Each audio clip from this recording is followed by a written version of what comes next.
Hi guys, my name is Jane. Welcome back to the series for crypto space newcomers. In the last part I shared with you guys my explanation of Web3. I will leave the link to my last video in the description in case you are interested.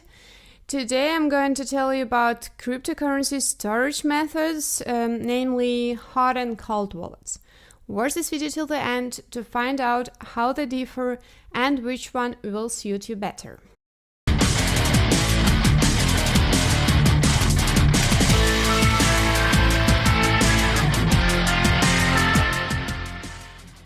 Transactions with cryptocurrencies are impossible without a special wallet. It can be hot or cold. Often investors use both types. Hot wallet has a permanent connection to the internet. You can use it on your smartphone and PC. Hot wallets allow you to buy and sell cryptocurrency instantly without having to make additional settings. On the other hand, cold storage is a cold wallet that has no permanent connection to the internet. It's connected to the network only for a few seconds at the time of the immediate transaction. This type of wallet implies offline storage of currency under the protection of a secure personal key. If you are interested, I can ask Ledger for a discount for you. They make great hardware wallets, in my opinion. Let me know if you are interested in the comments, guys. Both cold and hot wallets have their pluses and minuses. I've prepared a basic list of the most important features for you guys. I hope it will help you to make an informed decision which wallet to use if you want to store any amount of crypto yourself. If you use cryptocurrency for different purposes, you may need both options at once.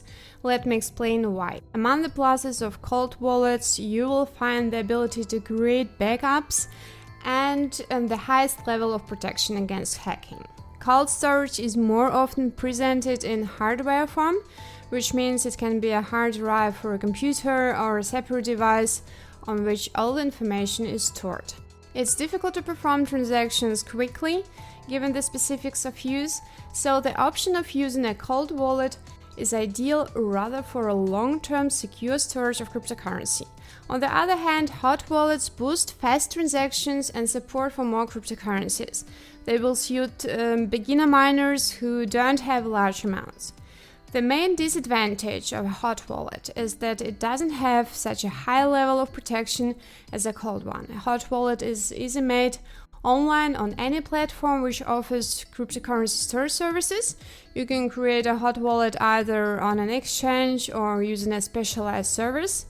The most convenient option is a cryptocurrency exchange that provides all the necessary tools for day-to-day cryptocurrency transactions. One of the most popular examples is Binance Exchange. On the other hand, creating a wallet using some specialized platforms do not require downloading any application. All activities take place online. The last type of hot wallet is a wallet in the form of an application.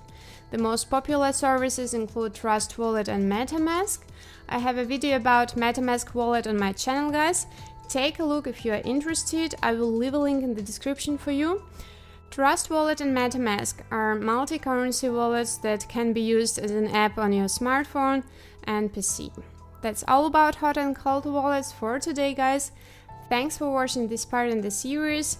Write in the comments what wallet you prefer and use on the daily basis. In the next part in this series, I will prepare another topic you need to know to start your investor journey. Please like my videos if you were entertained or got value from it, ding the bell so you don't miss future videos, and don't forget to click on the end card to watch the next part in the series. See you soon!